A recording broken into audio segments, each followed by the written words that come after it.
Siya ang binansagang The Greek Freak sa liga ng NBA, ang isa sa pinakamalakas na power forward at ang isa sa pinakamahirap bantayan ngayon sa NBA. Unguardable ang mamang ito mga idol. Ikaw ba namang may tangkad na 7-footer at napaka-athletic pang maglaro ay kahit na ang mga center position ay pinahihirapan niya sa loob ng court. Kaya sa video natin ngayon ay ating pag-uusapan ang kwentong basketball ng one-time Defensive Player of the Year, 7-time NBA All-Star, one-time All-Star MVP, two-time regular season MVP, one-time NBA champion at one-time finals MVP. Wala na ngang iba kundi ang 7-footer big man na si Giannis Antetokounmpo. Kaya tara mga idol, diretso na tayo. Bata pa lang itong si Giannis ay pangarap na niyang maging isang NBA player. Ang kanyang mga iniidolo ay si Magic Johnson at ang Slim Reaper na si Kevin Durant. Nigerian man ang kanyang mga magulang ngunit pinanganak naman ito sa bansang Greece. Kaya dual citizen siya mga idol, Greek-Nigerian si Giannis. Well, sa kanyang pagkabata ay isang masugid na taga-suporta lang si Giannis ng kanyang nakatatandang kapatid na si Thanasis Antetokounmpo. Sinusuportahan niya noon ang koponan ng Philatleticos. May isang insidente pa nga mga idol sa isang laro ng Philatleticos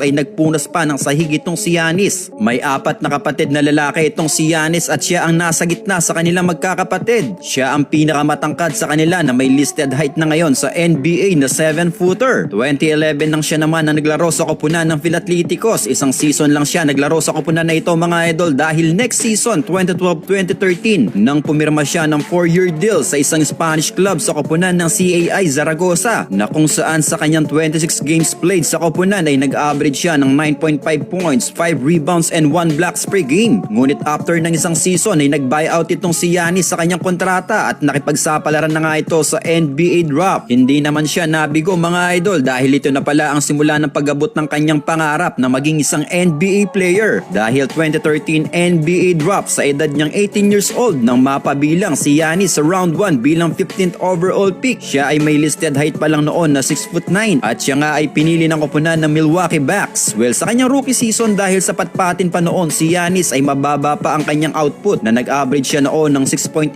points at 4.4 rebounds per game. Ganun pa man sa kanyang 77 games played sa kanyang rookie season ay 23 times itong umiscore ng double figure at 2 beses na nakapagtala ng 10 rebounds. Kaya dahil dito ay nakasama pa rin naman siya sa NBA All-Rookie Second Team. Yun nga lang mga idol, sa kanyang rookie season nang makuha ng kanilang koponan ng worst record sa season na yon dahil nag-record sila noon ng 15 wins and 67 losses kaya hindi sila nakapag-qualify sa playoffs. Ngunit next season lang mga idol, 2014-2015 season, sa kanyang second season ay tuluyan na nga pinwesto sa starting lineup itong si Giannis. Umangat na din ang kanyang inaambag sa koponan na nag-average ng 12.7 points at 6.7 rebounds per game. Well, naging malaking factor na si Giannis sa koponan dahil napapakinabangan na siya both offense and defense. Dahil nga sa kanyang tangkad na athletic pang maglaro ay na-impress agad ang kanilang coach. Dahilan para gamitin ng gusto si Giannis sa season na ito. Well, hindi naman nabigo noon ng Bucks mga idol. Kung nakakuha nila ang worst record sa nakaraang season, sa season naman ito ay pumesto na sila sa 6th spot na nag-record ng 41 wins and 41 losses. Kaya nakapasok sila noon sa postseason game. Ngunit sa first round ng playoffs nang nakaharap nila ang 3rd seed noon ang koponan ng Chicago Bulls na pinamumunuan nila Derrick Rose, Jimmy Butler at Pau Gasol. Well, sa kanilang first 3 games mga idol ay 3 magkakasunod na talo agad ang nalasap ng Bucks. Nakuha nila ang game 4 at 5 ngunit tinapos na nga ng Bulls noon ang serya sa game 6 kaya bigo na makatawid noon ng Bucks sa semis. Nag-average si Giannis sa kanyang unang sabak sa playoff kontra Bulls ng 11.5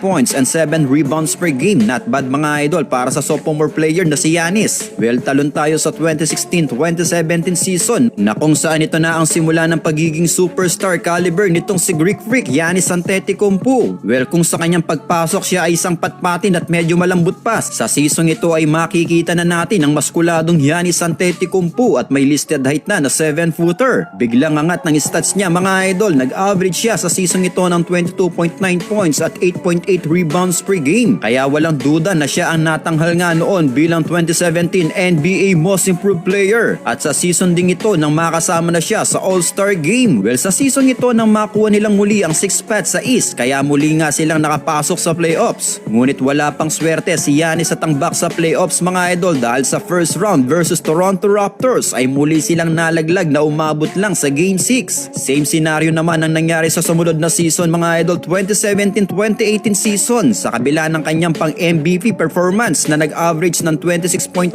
points at 10 rebounds per game sa regular season ay muli na naman silang nalaglag sa first round ng playoffs. Nang makaharap naman nila ang koponan ng Boston Celtics, halos si Giannis ang bumubuhat both offense and defense mga idol dahil sa serye nila kontra Boston ay nag-average siya ng 25.7 points at 9.6 rebounds per game. Yun nga lang maalat na makatawid man lang sa semis ng playoffs. Ngunit sa sumunod na season naman heto na ang pagiging unstoppable ni Giannis mga idol. 2018-2019 season nang pagarian na ng Milwaukee Bucks ang liga ng NBA sa pamumuno pa rin niya ni Greek Freak Giannis Antetokounmpo. Unguardable, unstoppable ang pinamalas na performance ni Giannis sa season ito dahilan na pagarian nila ang Western Conference. Nag-average siya dito ng 27.7 points and 12.5 rebounds per game kaya hindi na katakataka pa na siya ang maitanghal sa season ito ng regular season MVP. Nag-record sila noon ng 60 wins and 22 losses na nakuha ang first seed sa East at pagdating ng playoffs ay hindi na pumayag pa na hindi maitawid ni Giannis ang Bucks. Sa round 1 nang walisin nila nang walang kahirap-hirap ang Detroit Pistons, sa semis naman ng kamuntikan din nilang mawalis ang Boston Celtics. Tinapos lang ang serya sa Game 5 kaya sa unang pagkakataon ay nakarating at binitbit nga ni Giannis ang Bucks sa Eastern Conference Finals. Well, nakaharap naman nila noon ang koponan ng Toronto Raptors na pinamumunuan ni Daklo, Kawhi Leonard sa kanilang first 2 games na makuha ang panalo ng Bucks. Ngunit sa Game 3 hanggang Game 6 ay hindi na pinalasa pa ng panalo ng Raptors ang Bucks kaya sa kasamaang palad mga idol ay hindi nagtuloy-tuloy ang pagdodomina ng Bucks dahil tinalo sila ng Raptors sa East Finals na umabot lang ng Game 6. 2019-2020 season na makuha naman ni Giannis ang mga bigating awards sa liga ng NBA dahil sa season ito nang tanghalin siya bilang Defensive Player of the Year nang magtala ito ng 1 block, 1 steal at 11.4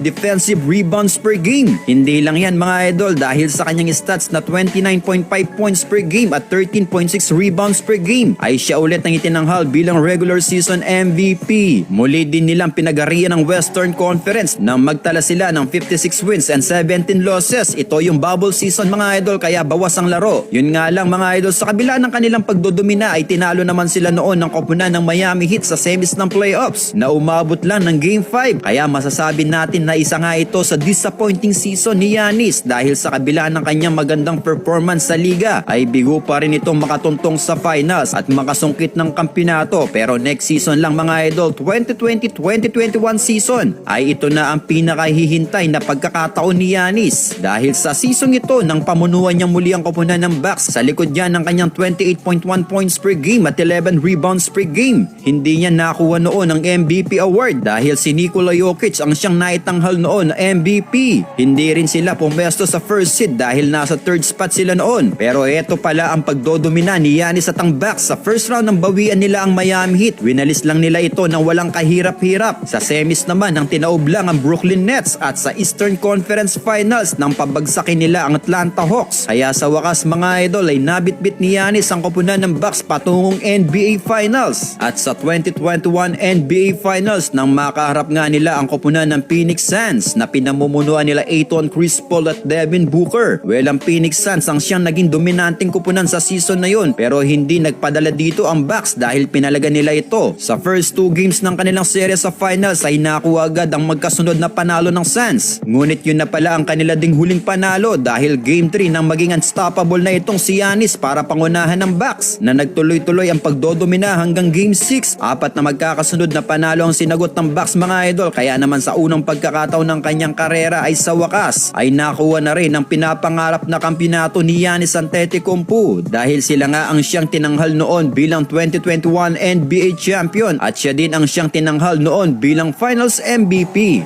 2021-2022 season nang sumubok si Giannis at ang Bucks na kunin ang back-to-back championship pero sa semis ng playoffs versus Boston Celtics ay hinarangan nga siya nila Jason Tatum at Jaylen Brown at tinalo nga sila sa Game 7 ng kanilang serye. 2022-2023 season sa kakatapos lang na season ay muli nga naghari ang Bucks sa Eastern Conference. Muli silang nag number 1 seed pero sa kabila nito pagdating ng playoffs ay tinalo sila ng number 8 seed ng Miami Heat na naglaro pa sa play-in. Bagamat underdog ang Heat sa laban nilang yun ay hindi nagpatinag ang koponan para pabagsakin ang number 1 seed ang Milwaukee Bucks. Kaya isa na naman nga ito sa disappointing season na nag-iisang Greek Freak na si Giannis Antetokounmpo. Well, kayo mga idol, sa tingin nyo, muli kaya makakasungkit si Giannis ng kampyonato next season?